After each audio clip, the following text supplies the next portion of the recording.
Eu acho que Ruptura tem muito a nos ensinar sobre a vida real. E Ruptura tem me feito pensar muito sobre alma e sobre Alzheimer. Sabe, Alzheimer talvez seja a melhor ilustração para a ruptura no mundo real. Se no seriado de Ruptura você tem uma barreira na sua personalidade que se dá de forma geográfica, na vida real a forma mais equivalente de enxergar isso é quando não um ambiente físico faz com que suas memórias sejam divididas, mas alguma questão neurológica, às vezes relacionada à idade, faz com que suas memórias se percam e você assuma agora uma nova personalidade, uma nova forma de viver a vida. Uma coisa que me perguntam muito é: pastor, pessoas com Alzheimer que esquecem que são crentes, esquecem que foram cristãs, esquecem que amaram a Deus, às vezes até esquecem parte da sua ética e da sua moral e tomam atitudes que são tanto pecaminosas. Essas pessoas, elas continuam salvas? Elas deixam de ser salvas? E parece que Ruptura tem a capacidade de nos ensinar muito sobre isso e de nos fazer pensar um pouco sobre como existe uma integralidade em nós como indivíduos almáticos, que possuem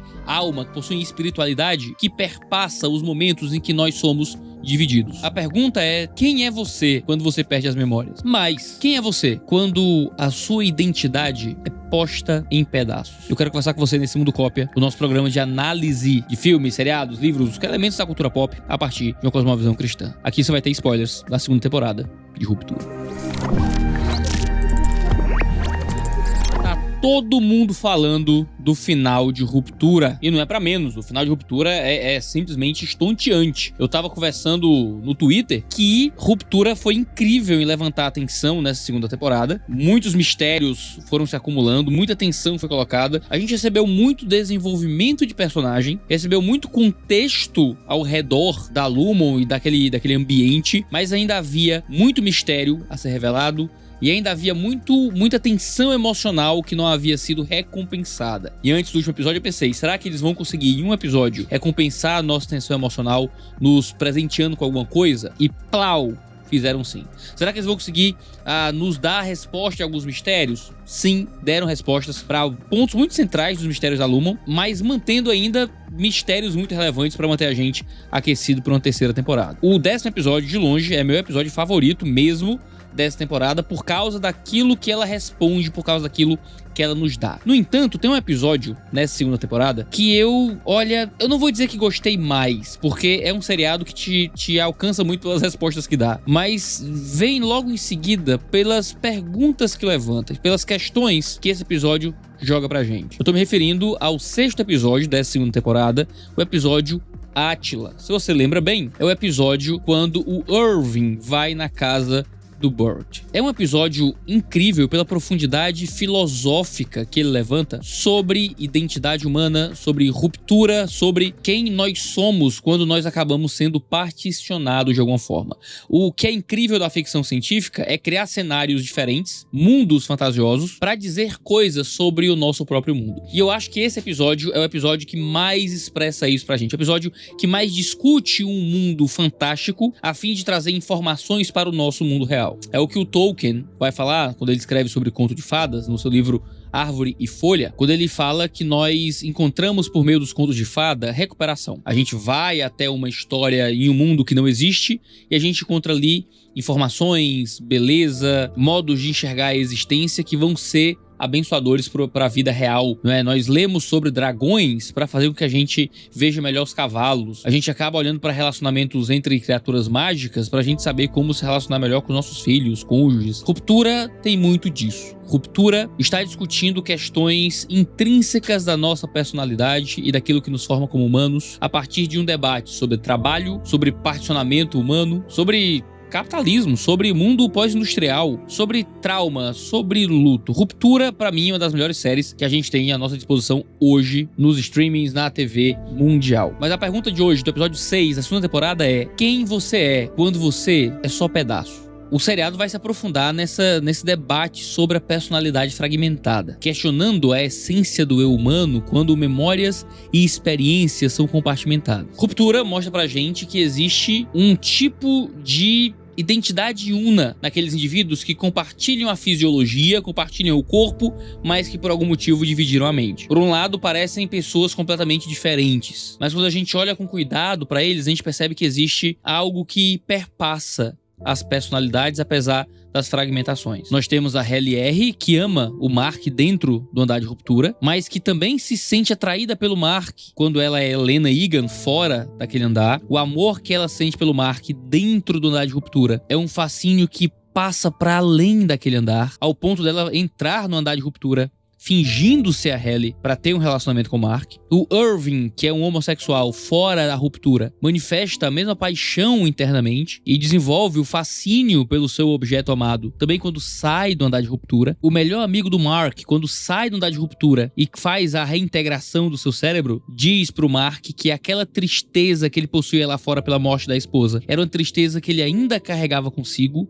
Ele só não sabia o motivo daquela tristeza. O Irving, que é o interno mais obcecado pela Lumon, possui um externo que está investigando a Lumon em um tipo diferente de obsessão. Aqueles homens se particionam, mas existe muito deles que perpassa as duas mentalidades. Existe ainda uma unidade naquilo. No entanto, o episódio Átila vai levantar a ideia de que talvez essa ruptura seja maior do que se imagina. Você deve lembrar que o Burt, falando ali com aquele que é o seu marido ou não? Essa é uma pergunta que fica no ar. A primeira vez que o Irving vê o Burt pela janela, ele vê uma outra pessoa ali como se fosse seu marido. Mas agora tem um outro ator fazendo o papel de marido dele. É uma coisa meio estranha. E ele fala que era da igreja luterana. A gente descobre mais à frente que o Burt era um tipo de capanga da Lumon. Ele nunca matou ninguém, mas levava as pessoas para onde elas morreriam. E sendo um capanga, também um homossexual, parte de uma igreja, ele ouviu o pastor dizer que aqueles que sofrem ruptura passam a ter duas almas. E aquele indivíduo, agora interno, também teria um caminho para encontrar o Senhor, já que ele era uma outra personalidade. Então o pastor acreditava que aquela ruptura gerava uma divisão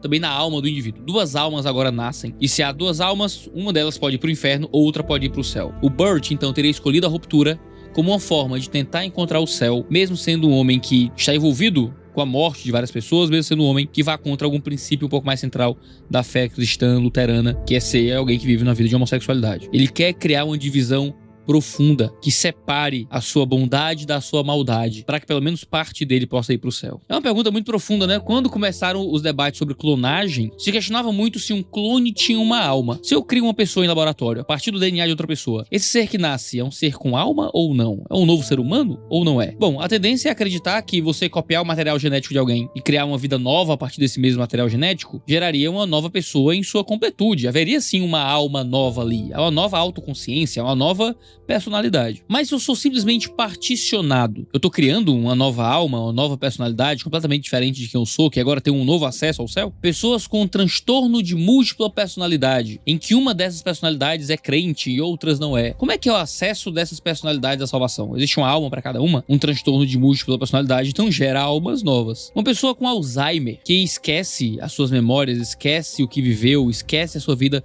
e vira outra pessoa, ela passa a ter uma alma nova? Também não. Você tem um particionamento, uma nova personalidade ali. Você tem uma pessoa antes do Alzheimer e depois do Alzheimer. Aquele famoso anime Serial Experiments Lain é um anime que vai discutir muito que nós somos as nossas memórias. Se você não é lembrado por ninguém, será que você existiu? Então, se nós esquecemos toda a nossa vida, é como se não a tivéssemos vivido. Muda a nossa personalidade, muda o nosso senso moral, muda muito de quem nós somos quando somos acometidos por doenças que nos prendem dentro da nossa própria cabeça. Assim como aqueles homens estão particionados por um chip que lhes dão existência só dentro de determinada geografia ou a partir de determinada escolha no computador, eles não são almas novas. Eles são novas manifestações do mesmo indivíduo, tanto que eles expressam parte da personalidade original daquele indivíduo. Fazendo escolhas diferentes, com certeza. A gente vê a grande escolha que se expressa no fim, né, dessa temporada, em que o amor, não é? Encontra objetos completamente diferentes, seja do interno ou do externo. Fica até uma questão interessante, né? Será que beijar uma outra expressão de consciência do mesmo indivíduo é adultério ou não é?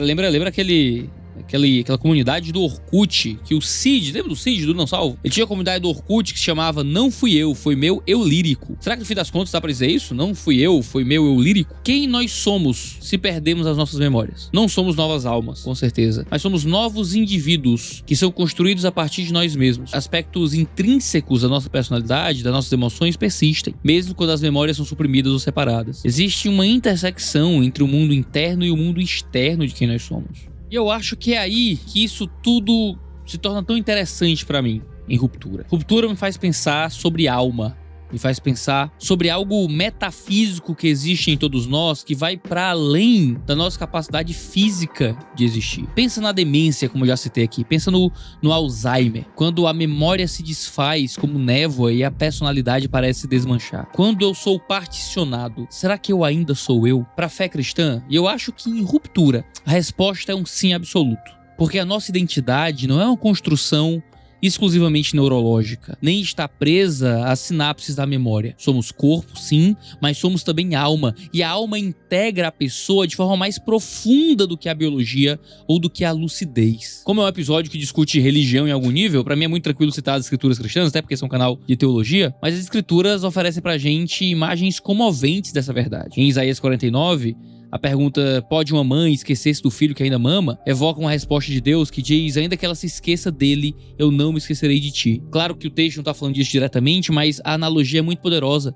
Mesmo que nós nos esqueçamos, mesmo que a gente não lembre de coisas que deveríamos amar, sabe? Eu esqueci do amor que eu deveria ter pelo meu filho. Deus ainda lembra de nós, porque a fidelidade dele não depende da nossa. O seu amor não vacila quando os nossos amores vacilam. Mesmo idoso e com Alzheimer, esquecendo do meu amor pelos meus, esquecendo do amor que eu tenho pelos meus filhos, esquecendo muitas vezes do próprio Deus a quem eu servi minha vida inteira. Há um Deus que não esquece o seu amor, mesmo quando eu esqueço que já amei a Deus, mesmo quando eu esqueço que amo esse Deus, mesmo quando eu esqueço que amo os meus entes queridos. Justamente porque o amor de Deus sobrepassa as nossas rupturas que podem existir na nossa vida real. Há algo em nós que Deus vê, que permanece em nós mesmo quando tudo se esvai. Nós cristãos chamamos isso de alma. E embora a alma seja um mistério, assim como a ruptura é carregada de mistérios, é ali que o Espírito habita. Foi Jesus quem disse que Deus é Deus de vivos e não de mortos. E isso inclui aqueles cujas faculdades mentais já não funcionam como antes. Mesmo quando a capacidade de lembrar se torna impossível, obliterada pela idade, pela doença, a base, o fundamento que está aqui dentro de nós não foi completamente derrubado. A autotranscendência, para citar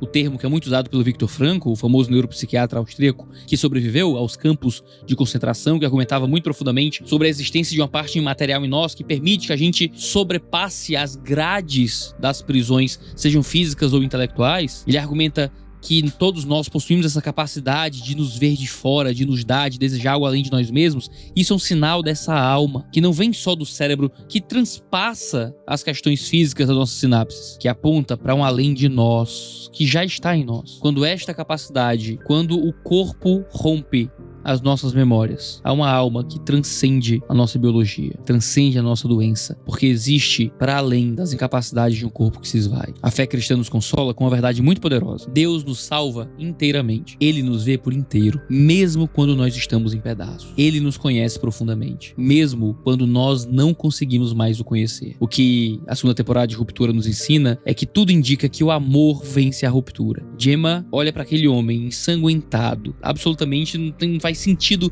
que ela acredite que aquele homem quer fazer o bem pra ela. A voz do céu diz que aquele homem vai maltratá-la. É um homem totalmente ensanguentado, mas ela toma a mão do seu marido, mesmo na sua versão interna ali em Cold Harbor. Ela sai para encontrar o seu marido. Eles estão lutando para manter a ruptura, ultrapassando qualquer cenário, mas o amor deve romper a ruptura. Eu acredito nisso. Ainda não é claro no seriado, mas eu creio nisso, porque eu acredito que o amor de Deus vence as rupturas que podem atingir a nossa própria mente no mundo real. Deus continua nos vendo por inteiro, porque em Cristo nós não somos apenas o que nos lembramos, nós somos também aquilo que Deus lembra de nós, e Ele nos lembra com amor eterno e total. O que é que você achou dessa temporada de Ruptura? Deixa de comentar aqui embaixo outras reflexões que você possa ter trazido para a sua vida a partir dessa série da Apple TV. Comenta, se inscreve e compartilha para você ficar sabendo sempre que houver vídeo novo. Um cheiro no seu cangote e até a próxima.